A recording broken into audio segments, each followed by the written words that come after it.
Então, gente, vamos para o Estatuto dos Servidores Públicos de Instância. Lembrando que esse vídeo aqui é para minha própria recapitulação, mas se porventura alguém estiver aí também procurando para estudar, tá aqui. E antes de começar, também só vou avisando que é uma aula bem cansativa. Estamos aqui com esse material, que é o oficial. Então, não é um PDF colorido, é feito para chamar atenção. Então, só você eu lendo aqui, então a gente vai ler junto. Então, é bem cansativo, eu já li ele todo e demora um pouquinho, como se eu estivesse lendo um livro. Vamos começar. Lembrando que se estiver te ajudando de alguma forma, também curte e se inscreve. Apesar de ser apenas para minha própria recapitulação, é legal, né? Então vamos lá. Vocês podem ver aqui, olha que é o documento oficial.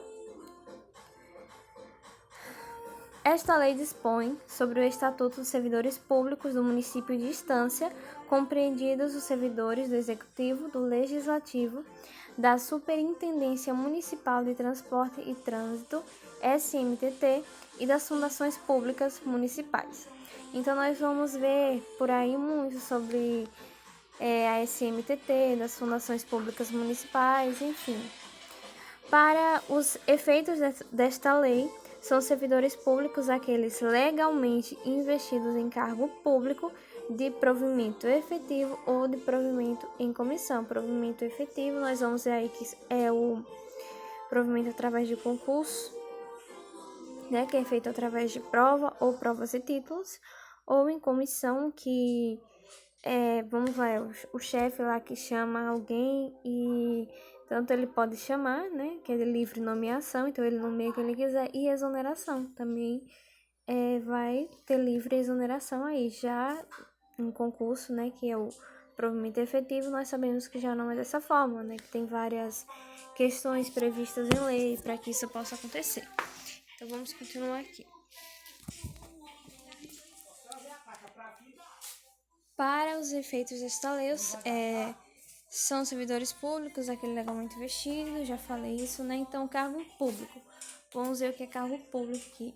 Cargo público é o conjunto de atribuições, deveres e responsabilidades cometidos ao servidor público criado por lei, com denominação própria, número certo e vencimento a ser pago pelos cofres públicos. Então, cargo público é fácil de lembrar, gente. Cargo público é o conjunto de atribuições, deveres e responsabilidades cometidos ao servidor público que é criado por lei, tem uma denominação própria, número certo e o vencimento a ser pago pelos cofres públicos. Por isso que é cargo público. Servidor público é pago por cofres públicos. E classes também, essa parte aqui é bem tranquila, mas é bom estudar bastante, porque nas questões lá pode acabar confundindo. Eles podem colocar, por exemplo, sei lá, carreira são graus dos cargos. Não, isso é referente ao que? A classes. Então é bom saber, porque eles podem trocar. Aí você pode acabar confundindo, apesar de ser fácil. Então vamos lá, classes são o quê? Você tem que lembrar pelo menos essa primeira parte. Classe são os graus dos cargos. Então, cargo público é um conjunto de atribuições, é o mais fácil aí de lembrar. E classes são os graus dos cargos. E esses cargos são hierarquizados em carreira, que representam as perspectivas de desenvolvimento funcional. Carreira é a evolução do servidor.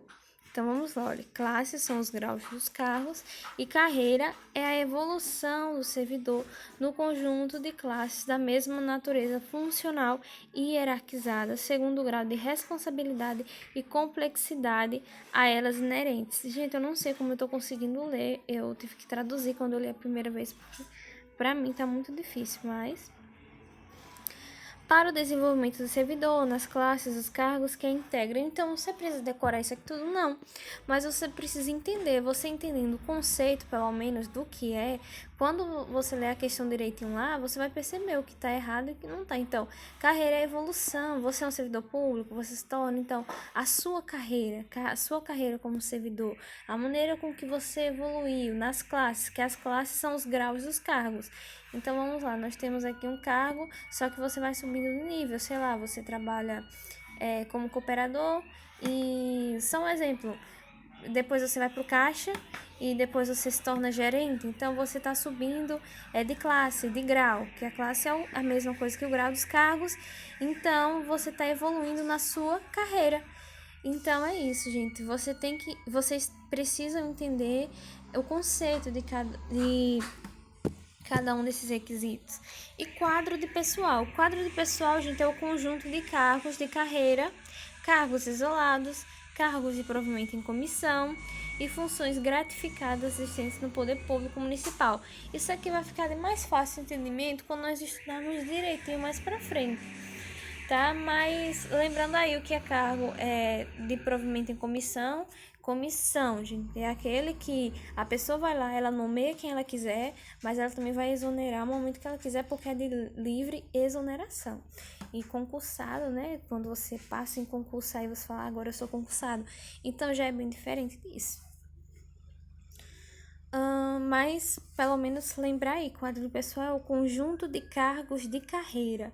E entender o restante, quando chegar lá você vai lembrar disso aí, tá tudo ok. Artigo 7. Disposições gerais aqui, né? São requisitos básicos para investidor em cargo público. Isso aqui também é muito fácil de lembrar. E, gente, lembrando que para estudar, a melhor maneira é você pegar uma caneta, pegar um caderno e você escrever. Você tá vendo essa aula aqui, você vai anotando, pausa, anota, depois vê de novo, depois pausa, anota de novo, até você entender. Se você não tá entendendo, se você tá estudando, só vendo o vídeo, depois você não lembra de mais nada, me desculpe, mas você tá estudando à toa. E eu já fiz muito isso. E já gastei muito caderno escrevendo várias vezes a mesma coisa, então é assim mesmo. Porque se estiver sendo fácil para você, se estiver sendo fácil, é porque não tá certo. É triste, mas é a realidade. Então, são requisitos básicos para investidor em cargo público. Aqui, como eu falei, é muito fácil de lembrar. Nacionalidade brasileira, gozo dos direitos políticos. Eu acho que até se você não estudar essa parte, você consegue chegar lá e saber o que são os requisitos básicos. Porque, gente, é lógico que para você investir em um cargo público, você precisa ter a nacionalidade brasileira, mas lembrando que depois vai ter alguma parte específica prevista na legislação para se caso alguém não tiver nacionalidade brasileira. Aqui começou um barulho, gente. Peraí. Deixa eu sair daqui.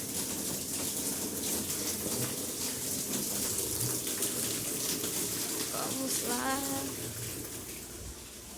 Pronto. Então, gente, continuando. Regularidade com as obrigações militares e eleitorais, nível de escolaridade exigido, idade mínima 18 anos, mas claro que, como nós vamos ver mais para frente, pode ter alguma coisa específica ou então alguma carreira que exija, vamos supor, mais idade. Então aí já vai ser algo específico, mas os requisitos básicos, os básicos são esses aí. E tem outros aqui, vamos lá. Condições de saúde física e mental compatíveis com o exercício do cargo ou função de acordo com prévia inspeção médica na forma desta lei. Então, é lógico que para você exercer algum cargo, você precisa ter condições de fazer aquelas atribuições que vão ser necessárias nesses cargos. E claro que precisa de uma inspeção médica para isso, porque não é só você chegar e falar e pronto, não, tem que ser tudo organizado, precisa da inspeção médica e vai precisar ir para mais um monte de coisa.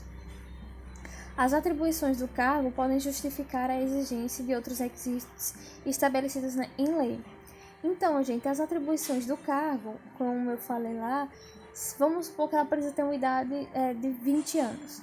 Então, as atribuições específicas do cargo elas vão justificar a exigência de outros requisitos estabelecidos em lei. Então, lei específica observada a legislação federal poderá definir os critérios para a admissão de estrangeiros no serviço público. Então, foi o que eu falei. Em caso de a da lei específica, observada na legislação federal, poderá definir os critérios para a admissão de estrangeiros no serviço público. Lembrando que eu não estou aqui dando aula para você porque eu não sou professora de legislação. Então, eu sou um estudante que estou apenas lendo e buscando entender junto com vocês isso aqui. As pessoas portadoras de deficiência é assegurado o direito de se inscrever em concurso público para o provimento de cargos cujas atribuições sejam compatíveis. Então, aqui mais uma coisa, gente. Pessoas portadoras de deficiência, elas vão se inscrever. Agora, é claro que elas precisam, vamos dizer assim, suprir aquelas atribuições que a elas vão ser dadas no cargo que ela vai poder ali fazer, entendeu? Se ela vai fazer um cargo, aquela deficiência, aquele problema que ela tem, vamos dizer assim. Então, isso daí não pode, de maneira alguma, atrapalhar nas atribuições que ela vai precisar fazer. Então, se não atrapalhar, não tem o porquê dela não fazer também. Então, vamos lá. Sendo elas reservadas até 10% das vagas oferecidas no concurso. Quando a aplicação do percentual de reserva de vagas resultar em um número fracionado, será elevado ao primeiro número inteiro subsequente. Eu li algumas vezes para entender isso aqui, não está de difícil entendimento, mas quando você lê várias coisas, artigos, você fica preocupado de não ter entendido corretamente. Então, se você, assim como eu, ficou dessa forma, vejam bem, se a aplicação do percentual de reserva de vagas resultar em um número fracionado, como está dizendo aqui, sei lá, 8,2, não tem como. Não tem condições, entendeu? Então, vai elevar até o primeiro número inteiro na sequência. Então, nós vamos encontrar o que aí depois, sei lá, do 8, o 9. Né? Então, é fácil. Então, vamos lá. O provimento dos cargos públicos far-se-á mediante a autoridade competente de cada poder e do dirigente superior da SMTT e da Fundação Pública. Então, vamos ler um pouco mais devagar aqui, olha. O provimento dos cargos públicos far-se-á mediante a autoridade competente de cada poder e do dirigente superior da SMPT e da Fundação Pública. A investidura em cargo público ocorrerá com a posse. Então, a investidura em cargo público ocorrerá com a posse, né? Depois que a pessoa foi nomeada, ela vai ter aí um tempo que nós iremos ver daqui para frente, para ela ir tomar posse, e depois que ela tomar posse, no caso depois não, junto com a posse ela é investida no cargo. Então são formas de provimento no cargo público, nomeação. Então ela passou ali no concurso e foi nomeada. Pronto, então isso é uma forma de provimento. Mas temos outras formas de provimento, como a promoção, a readaptação, reversão e reintegração. Isso nós entenderemos mais para frente e agora nós vamos revisar. E revisando, nós paramos aqui onde? Peraí, reintegração. Olha, na página 2 ali, vocês estão vendo que o assunto é bem longo. Então, nós estudamos aqui que cargo público é o conjunto de atribuições, deveres e responsabilidades, criado por lei, com denominação própria. Nós vimos aqui que as classes são os graus dos cargos, que são hierarquizados em carreiras. Nós vimos aqui também que carreira é a evolução do servidor no conjunto de classes. O quadro de pessoa é o conjunto de cargos de carreira. Nós vimos aqui os requisitos básicos para se investir em um cargo público. Nós vimos aqui também, vamos lá, formas de provimento. E depois nós vamos ver aqui, tem mais aqui, recondução e aproveitamento, que como eu falei, nós vamos ver mais para frente.